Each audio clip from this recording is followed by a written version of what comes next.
What's up? I am your girl J Jones, and I'm back here to give y'all an update. 120 days into my chastity journey, my celibacy walk, however you want to call it, whatever you name it. But for me, my chastity journey, 120 days is 4 months. I'm 2 months away from being 6 months without sex. That's another S word. And if you want to know about my update from the month of February, stay tuned.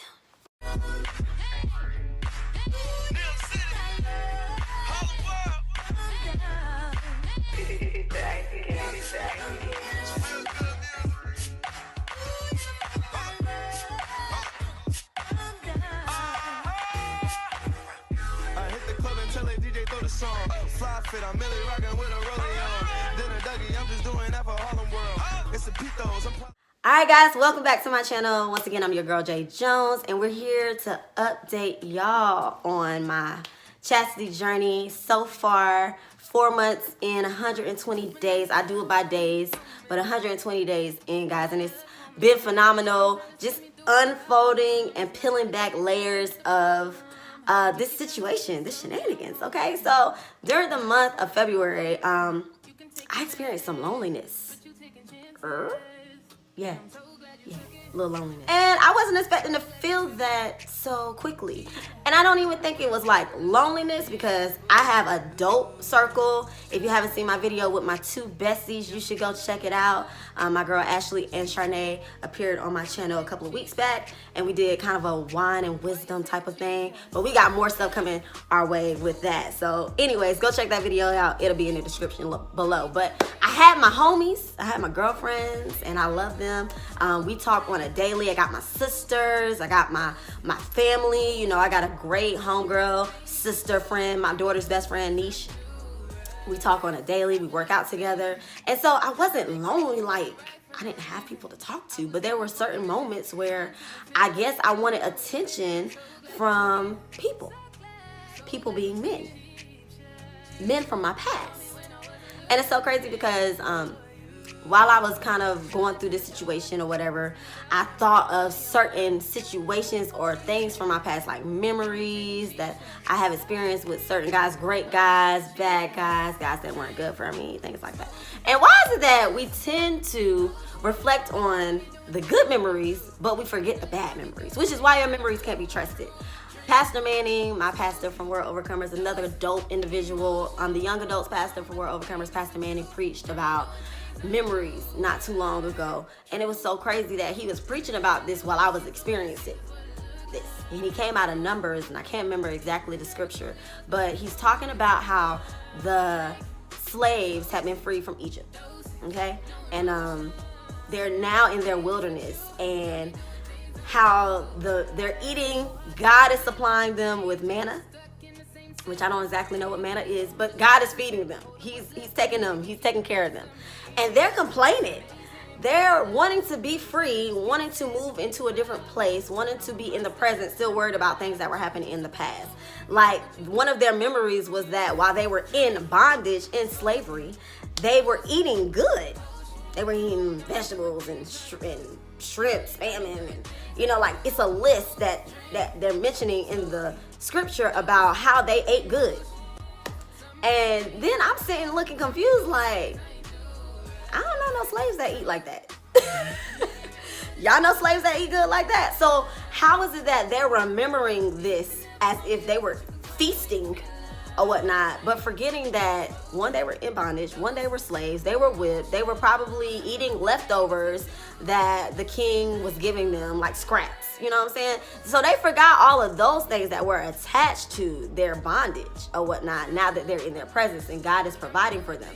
And so it really made me think, like, dang, your memories can't be trusted. My memories cannot be trusted. One of my memories in particular, I wanted to give y'all 12 memories, but I'm gonna just give y'all one because I don't want to make this video too long. But one of my memories that kind of sticks out to me while I'm reflecting, through a guy that I had kind of an experience with.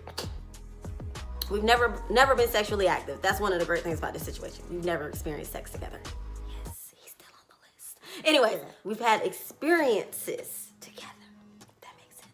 I don't know if that makes sense. Yeah, I've kissed him. We've hung out. Yeah, he's a good guy. Anyways, so one of my greatest memories of this guy was right after I had my kid. You know, me and my kid's dad, we were kind of trying to figure out, we were in that weird stage like, do I want to be with you? I don't know. You did me dirty. I don't know if I want to do that again, blah, blah, blah. But I was very much in a vulnerable state after I had my daughter. And so I'm in my mind like, ain't nobody gonna want me, don't nobody, you know, like that's what the devil is telling me. The devil is in my ear heart. He like, go back to your baby daddy. Ain't nobody else gonna want you. You just got this baby, you know, like you got your stretch marks and you got your slim, fat, thick going on. You know, just stick to what you know. Stick to what you know. And I'm just like, dang. It's cool. So I've accepted that. I was cool with it. I was like, you know what? Probably gonna get back with my baby daddy. We probably gonna make this thing work, you know, do what we do, bada boom, bada bang. But then I meet this great guy. I meet this great guy. And he, off rip, loves my kid. And he like, we connect, we click. Like, it's like simpatico. And so this little dance goes on between me and him for about 3-4 months. And then he finally like really expresses to me that he can see himself being with me, that he don't really even date girls that's got kids. I was like, okay. But do you know, I was in a situation that had me torn. I was like, ooh, do I leave where I'm comfortable just to deal with you and then maybe find out if this could be something great? Or out of fear, I stuck with what I knew. I stuck with what, even though I knew that situation wasn't good for me, nothing good, had nothing fruitful, but my daughter had come from this situation. But as far as like my mental and my mental, it wasn't good. You know, I had been mentally abused in this situation, if you want to be real about it. But I stayed there, and I only could imagine what I would have been experiencing with this really, really, really dope dude, this really dope individual, right? So fast forward, me and my kids that aren't together, I have the opportunity to be with this guy that I felt really, really strong feelings for like almost basically a whole year, that I've been holding back, that I've been hiding, just trying to be, you know, right in my relationship, just trying to be, what's the word that I'm looking for? Just trying to be faithful in my relationship. You know, I didn't go hang out with this guy, I didn't really text him. We would text, but we really would just be on some friend type stuff. And so I finally am single. Yes. Can we work out? He is in a whole nother emotional place. You know what I'm saying? He's like inconsistent. You know, he don't want to date, but he wants to date. Sometimes he speaks when he sees me. Sometimes he don't. You know, like it just got weird. I was like, God, this is not the guy that I met almost 2 years ago, who I was smitten over. And it's so crazy to me because I had those great memories about him, and then I have these memories about him that I really don't like.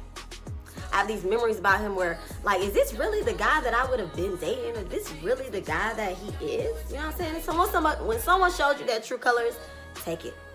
Take it. Because it might be who they are. And I'm not saying that he's not a good guy, but these are just some of the memories that I have of him. So recently, he was on my mind. Heavy. All because of these memories that I have, these foundational memories that I have of him. You know what I'm saying? Like, dang, he's these things, he's that, he's these, whatever. So I would find myself reaching out to him, texting him, like, what's up, what you doing, how you doing, what's going on in your life? And he might text back, he might not text me back. And it's becoming something that's like more consistent with him than inconsistent. It almost makes me feel like I'm getting on his nerves, or I'm doing something. Am I getting on your nerves? Am I bothering you? Because I know when guys text me that I don't want to text me, it's annoying. And that happens more often than much. Anyways, but yeah, so I said to myself, like, dang, like, what's up? Like, why we friends? Why wouldn't you just text me back? It's not like we're having weird conversations. I'm not like asking you, do you love me or something? You know, we just have a general talk. What's up? How you been doing? What's going on? And it frustrated me because, one, I was frustrated with myself because I knew that this was gonna happen. I know that he's been inconsistent for a couple of months now, so why am I even texting him? All because of one memory. I'll get this memory, I get excited, like maybe this time he'll have a conversation with me. Maybe this time. No, that's not the case. And so this sermon that Pastor Manny preached to me really helped me uncover some things. Like, moral of the story is that you cannot, like stay in your past. You gotta move forward, all right? One of the things that the children of Israel, they walked through the Red Sea on dry land. Pastor Manny really makes this a point to say. They walked across the Red Sea on dry land. And it's amazing because the analogy basically means that when you look back, you don't see where you're coming from if you're on dry land.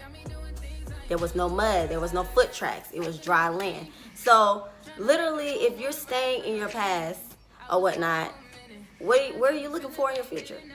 What do you see your present? You can't bring your past into your present, especially if you want more. It literally is saying, God, I want you to be present in all areas of my life, but whoa, except for when it comes to my relationships with men, because I got that. No. If I pray that I want God's will to be done in all areas of my life, that means that he roams freely, okay? I invite him in. I want God to continue to press me forward. You know, like, I truly believe that the guy that God has for me doesn't exist in this level that I'm on right now. Wherever this level is that I'm on, I don't know. But I'm going somewhere else. And I really gotta leave all of my old memories, all of the things that I believe that were good for me on that level. I gotta leave them in the past. Like, they're not gonna do me no good in the present. No good. None. Okay? Because the way that my bar is set, it's up there. You can't even see it. But yeah, so like that's how high my bar has been set now that I'm in this different place in my life. And this guy can't even begin to meet those requirements. You know, like, I don't even know enough about this individual to know if he loves the Lord. If he's God driven, does he have a heart after God? Does he pray? You know, like, yeah, he might pray before he eats food. But, you know, like those simple things. Because if he has a lot of inconsistency in his life, then that means that he's not in alignment with God at all. Because God isn't the author of confusion. And so I was confused about the situation, but now I'm not. Because I literally prayed and confessed it out of my mouth. I think I talked to my friends about it. I think I talked to my sister about it. And I was like, you know what? Like, I don't know why I'm on this situation. I don't know why this particular guy is not, you know, like, why? He's not even on my level. I don't even understand why this is a situation. He's inconsistent. I don't like him like that. Like, we've never been sexually active. I don't know why I have this connection to him. Like, I need to just stop thinking about him. I wrote it in my journal. I prayed for him. I pray that he has everything that the Lord has for him, that he would walk into his purpose, that whatever is binding him, that it be, you know, removed from his life or whatnot, so that he can have peace, so he can have freedom. And then I prayed for myself that I could have peace about this situation and just kind of really just removing doubt, because there is really not a doubt in my mind that this guy and me are not meant to be. Okay? So those are one of the memories that I was able to unpeel and you know, peel back those layers, and it's all good or whatnot. I've accepted that, of course, in this walk, that there are going to be some moments where I'm lonely. There are going to be some times where I reflect on certain situations, but the more that I continue to go and strive towards what my destiny is, the more those memories kind of just start to be a little like fade away. They don't even really, I'm getting too far away from them. They don't really bother me anymore. And so that was something that I really experienced in February. It was crazy. I was like, yeah, this is great. But I'm good. Some of the other little mediocre things that went down, you know, I still got those people that are texting me, being annoying. You know, that text me from time to time from my past. You know, one thing that I experienced was, you know, questions that really were rhetorical to me. I thought they were rhetorical. But now that I'm not practicing sexual things, I'm also not practicing things like my thoughts are as pure as they possibly can. Not that I don't think of sex, because I'm human, clearly.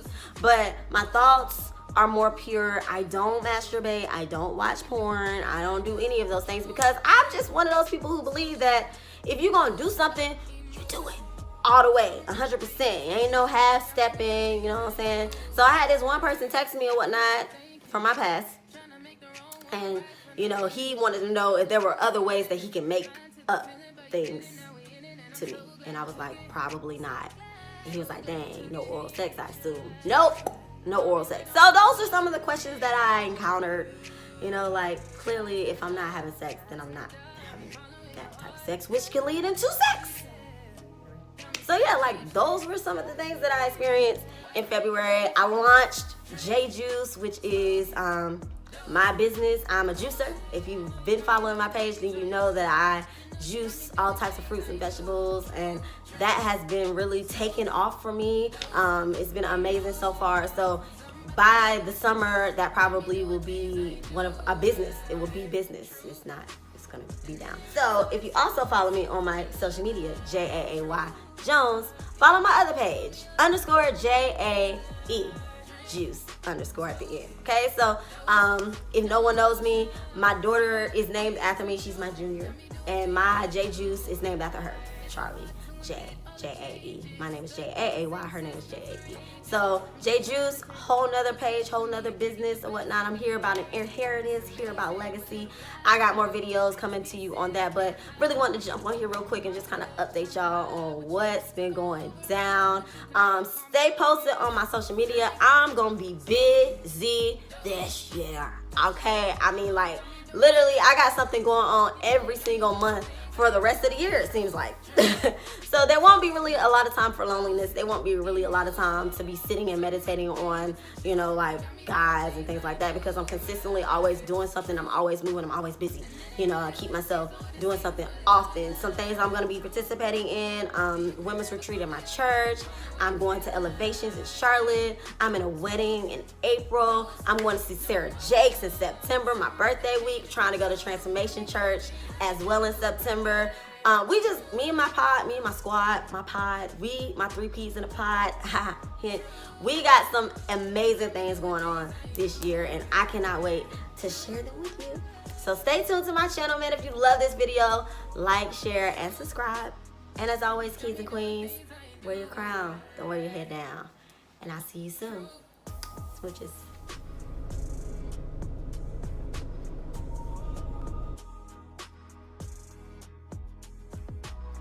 Theater major, and when Lights Camera Actions came on, Jay Jones was there. So that would be me running game and kind of stroking their ego, just regurgitate what they told me. They be looking like, no, ain't nothing, no thing, you know what I'm saying? We still gonna be who we are more than girls. But I would go back and my homegirls be ready. They be waiting like, what happened? What? Tell me what he said, you know, like, I'd be like, girl, let me tell you what he said. Let me tell you, you know what I'm saying? Like, it would literally be this for me, and it would be like a stroke to my ego. And after a while, I realized that I would be hurting these really, really great guys. Whatever your problem might be, some of you might have a weed problem, some of you might have an alcohol problem, some of you might have a lying problem, some of you might have a porn problem, some of y'all might have a sex problem. But how many of you know that the only way that you're gonna overcome that problem is by making it a platform?